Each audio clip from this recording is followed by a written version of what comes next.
नमस्कार. श्री स्वामी समर्थ सर्वांना. कसे आहात सर्वजण? मस्त मजेत ना? तर आज आहे ना, मी सकाळचं रुटीन माझं ना जे दिवसभराचं रुटीन असतं ना, ते तुमच्याशी शेअर करणार आहे. तर व्हिडिओ कंटिन्यू करा.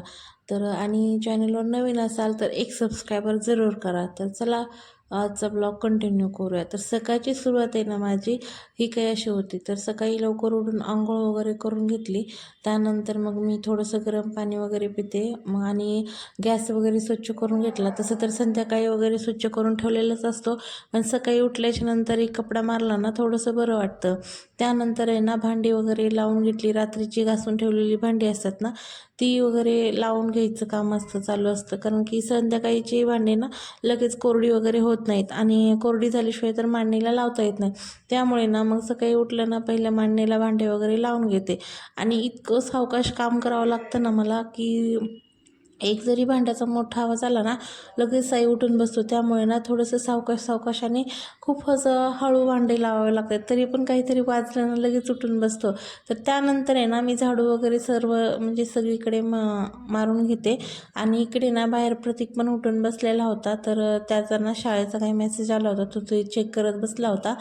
आणि माझे ना हॉल आणि किचन वगैरे झाडून घेते मी, साफ वगैरे करून घेते.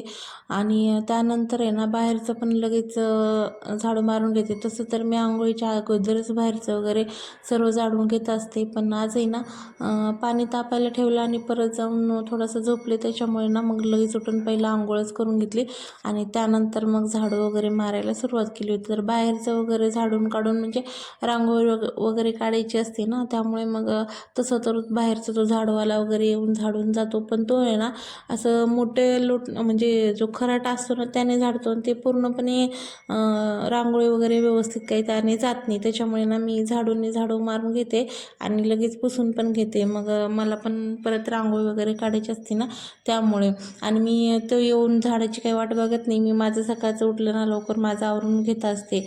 आणि तो उशिरा येतो त्याच्यामुळे ना मग मी लवकर आवरून घेत असते. त्यानंतर आहे ना तुळशीला पाणी वगैरे घातलं आणि तुळस पण एकदम असं छान फुललेली आहे. आणि त्याच्याच सोबत ना धने वगैरे लावलेले आहेत ना तिथे, त्यामध्ये ना कबूतर येऊन बसायला लागलेत. पूर्ण धने वगैरे ना आडवे पडलेत आता सध्या पण. आणि हे ना खूप छान आलेत. त्याला मी असं थोडंसं तुळशीला पाणी घालते ना त्यावेळेसच मी हातानं वरून असं शिंपडून पाणी वगैरे घालते ना, त्याच्यामुळे खूप छान आलेत.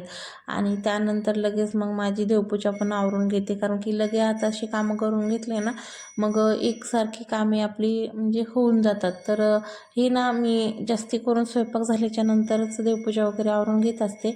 पण आज थोडं ना लवकर उठले होते आणि होता वेळ, त्याच्यामुळे मग आज लवकर स्वयंपाक वगैरे आवरून घेतला. आणि तसं पण प्रतीकला पण शाळेत थोडंसं लेट जायचं होतं आणि यांना पण कामावरती थोडं लेट जायचं होतं.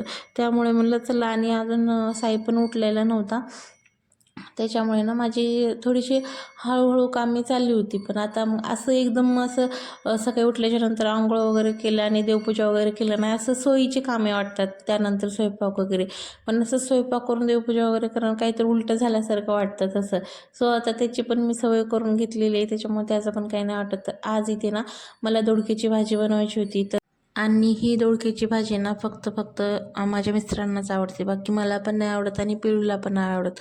आणि त्यांच्यापुरतीच मला पण आज भाजी बनवायची होती. आणि आमच्यासाठी मी दुसरं काहीतरी बनवणार होते, पण अजून काय बनवायचं हे ठरवलेलं नव्हतं. तर त्यांच्यासाठी डबा बनवायचा होता, तर त्यांच्यासाठी ना दोडक्याची भाजी बनवायला घेतली होती. आणि तेवढ्यातच ना साई पण उठला होता. आणि साईचं उठलं ना सुरुवात होते रडायला सुरुवात करतो, किरकिर करतो खूप वेळा. मग काय माहिती आता याची सवय कधी जाते कधी नाही, कारण की तो झोपेतून उठला ना कधीच असं हसत किंवा खेळत असं कधी उठतच नाही.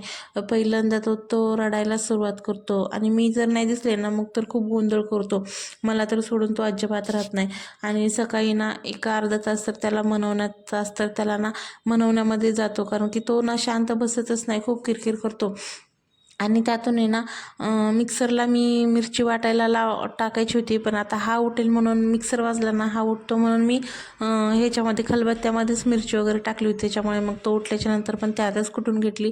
तर याचं असं आहे ना, सकाळी उठलं ना फुल टाईम म्हणजे त्याच्यासोबतच खेळलं पाहिजे, बसलं पाहिजे असं होतं. आणि डेलीचं कसं मी तो उठायच्या आधी स्वयंपाक वगैरे बनवून घेते ना, लवकरच तो उठतो म्हणून. त्याच्यामुळे ना त्याला एवढं असं म्हणजे जास्त वेळ देता येतो मला. तर तो अंघोळीला गेला तोपर्यंत मग इकडे ना दोडक्याची भाजीला फोडणी टाकली आणि तिकडे दुसऱ्या गॅसवर चहा पण ठेवला होता. आणि त्याला ना कसा बसा काहीतरी लाडी गोडी लावून आहे ना त्यांच्यासोबत आंघोळीला पाठवला होता. तर आंघोळीला म्हणलं ना तो लगेच असं दिवसातून त्याला 4 टाईम जरी म्हणलं ना आंघोळ करायची तरी पण तो आंघोळीला कधी असं नाही म्हणत नाही. आंघोळ त्याला खूप म्हणजे किती पण पाणी सांडायला दिलं ना तर तो नाही म्हणणार नाही. त्याच्यामुळे ना आंघोळीला तो कधीच नको म्हणत नाही. तर तो आंघोळीला गेलाय, त्याचं आवरायला तोपर्यंत ना मी माझं इकडं पटकन आवरून घेते. कारण की तो मग असं त्याला येतं किचन वाट्यावर बसून पण मला स्वयंपाक वगैरे म्हणजे होत नाही. कारण की लक्ष सगळं त्याच्याकडे जातं. कारण की त्याला असं तो कुठेतरी पटकन हात लावेल किंवा भाजेल असं वाटतं ना. त्याच्यामुळे ना मग तो उठायच्या अगोदरच मला स्वयंपाक करून घेतलेला परवडतो. पण कधी कधी कसं असतं की आपल्याला सुट्टी असली किंवा थोडासा वेळ असला ना आपल्याला असं वाटतं की आपण रिलॅक्समध्ये काहीतरी करावं असं वाटतं ना. तर पण मुलं असले ना हा रिलॅक्स शब्द आपण वापरायचाच नाही. कारण की मुलं असलं ना सगळं त्यांच्याच मनासारखं करावं लागतं. तर इथे ना एकीकडे मी ना मकाचे कणसं लावली होती शिजायला, जे दाणे सोलले होते ना ते लावले होते शिजायला. आणि दुसरीकडे ना माझ्या चपात्यासुद्धा चालू होत्या. तर चपात्या करत असताना सुद्धा ना तो मागे सारखे येऊन रडत होता आणि सारखा म्हणजे त्याला घ्यायचं होतं. आणि आता इथं माझं ना डब्याची घाई चालू होती. कारण की ऑलरेडी माझा ना आधीचा वेळ खूप म्हणजे उशीर झाला होता. कारण की मी ना वेळ आहे म्हणून बाकीचं सर्व आवरत बसले आणि त्यानंतर हा उठला ना मग याच्याकडे लक्ष देत बसलं ना मग ते काही लवकर होत नाही. मग आम्ही दोघं ना खेळत माझ्या एवढ्या चपात्या वगैरे बनवून घेतल्या. आणि या दोघांचा अजिबात जमत नाही. कारण की त्याने ना पिलूने थोडा जरी त्याला हात लावला ना तो लगेच मारायला निघतो. आणि याला ना मारामारी करायचं म्हणलं ना हा एक नंबर आहे. तो मोठा असून पण हा लहान आहे ना तरी पण तो ऐकत नाही. ते म्हणतात ना मोठ्या माशाला लहान मासा खायला निघालतात, तसं काम आहे आमच्या इथं. तर त्याच्यानंतर आहे ना ते दोघं खेळायला त्यांची दोघांची खेळायला म्हणजे बाहेर दोघंजण खेळायला गेली. तोपर्यंत मग मी किचनचं ते आवरायला घेतलं होतं. तर किचन आवरलं ना एकदा किचनमधली ही स्वयंपाक आवरलं, किचन आवरलं, भांडी वगैरे आवरले ना असं वाटतं की सर्व काम झालेलं होतं. तर बाकीची कामं पण आता बरीच असतात की बाहेरचं किंवा आता रूममध्ये वगैरे सर्व उठल्याच्या नंतर पसारा वगैरे सर्व तसंच असतो, तो काढायचा असतो. त्याच्यानंतर कपडे वगैरे धुवायचे असतात. तर ते त्याला ना मी त्याला खेळत ही बाकीची कामे करून घेते. आणि एकदा त्याने खाऊन वगैरे घेतलं ना मग थोडासा वेळ खेळतो. त्याच्यामुळे त्याचं काही परत एवढंही येत नाही. बाहेरची कामे आवरताना तो एवढा काही जास्ती त्रास देत नाही त्यामुळे. आणि आज आहे ना मला भगवद्गीतेसाठी कवर पण शिवायचा होता. कारण की मी मागच्या व्हिडिओमध्ये पण तुम्हाला एकदा बोलली होती की माझी भगवद्गीतेचा कवर खराब झालेला आहे.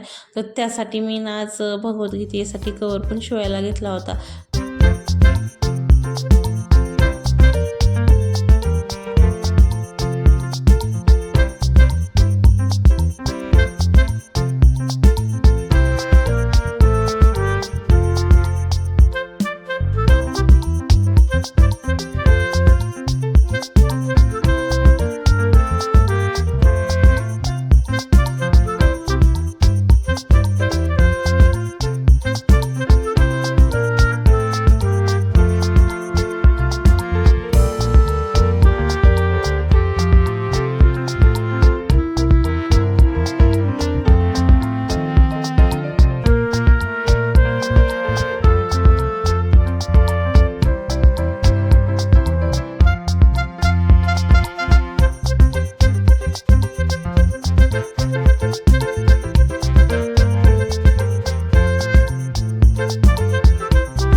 तिथे ना माझा भगवद्गीतेसाठी आपण भगवद्गीतेसाठी नाही, आपण कोणता पण ग्रंथ ठेवू शकतो.